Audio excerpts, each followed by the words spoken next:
at Mount Washington. Not a place you want to be. And the air temperatures could smash records. Our journey to some of the most extreme weather on Earth started at Mount Washington's base in New Hampshire. This is what we're taking all the way to the top. As we jumped aboard a snowcat to climb more than 6,200 feet up, New England's tallest peak. On a bad day, this stretch through here can be very tough. How fast can you go in this? 7, 8 miles an hour. Ooh, that's a lot of wind. Oh, that's not bad. We're traveling with a team of researchers as they change shifts. Crews rotate spending the week at the summit's observatory. There definitely are other places on the planet that experience weather like this, but no one's there. Jay Broccolo is the director of weather operations for the observatory, a nonprofit dedicated to understanding weather and climate. So you feel like you're experiencing weather history? Oh, absolutely. And being a part of history happens often. In February, the wind chill here plunged to a record 109 degrees below zero. Long time no see. Something to look forward to as we finally reach the summit 2.5 bumpy hours later. All right, made it to the top. Now the adventure really begins. Mount Washington's latitude, height, and atmosphere make it uniquely prone to extreme weather, which is why observers collect measurements day and night, 365 days a year. We have our max. Weather observer Hayden Pearson showed us how. So when we go outside for the observations, we take what's called a sling psychrometer, which we keep in this heated little box right here, and it has 2 thermometers on it.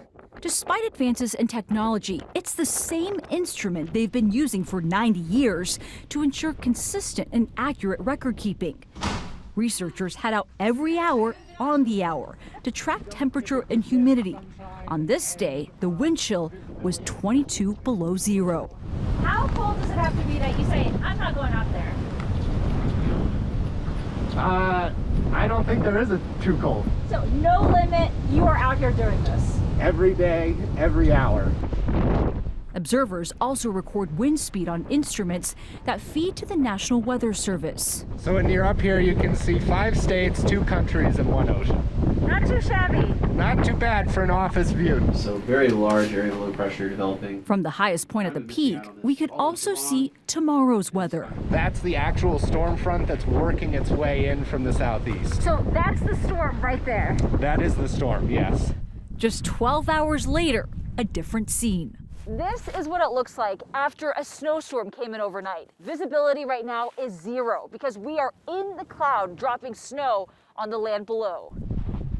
So you're in what's producing the weather as well, which is pretty neat. It's kind of like storm chasing, but instead of chasing it, we wait for it to come to us.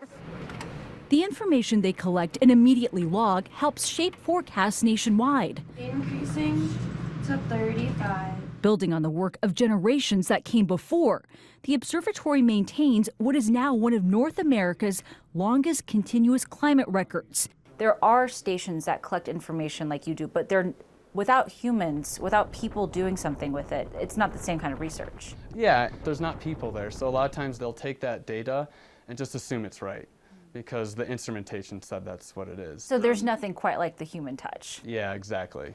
That accurate research matters in understanding climate change. Climate is made up of daily weather patterns, and those daily weather patterns slowly change over time, and that's what makes up our climate. And here, we get to see it, we get to live in it, and we get to see what happens after the fact. Are you able to see climate change here? Yeah, we can. We've noted a slight increase in temperature up on the summit. We've seen shorter snow seasons. The melting out of snow is occurring a little bit earlier. How we grow food for people, how we supply water, how we clean water. Sure. It all matters. It all ends up, back to weather patterns. 12 to 18 inches of snow. Which is why researchers and volunteers continue to staff the observatory. So you guys work together and you all bunk together too. Yeah, we spread out when we can. They sleep, cook, and eat together before unwinding at the end of the day. There's another toadette in this race. Ultimately, up in the clouds, Brocklow says the observatory is a family. Everyone's here to do the same purpose. They want to be a part of the history. There's so many hardy souls that have spent time of their life on the summit. And being part of that is really meaningful and fulfilling. We do feel very proud of what we do, and that goes a long way. Nancy Chen, CBS News,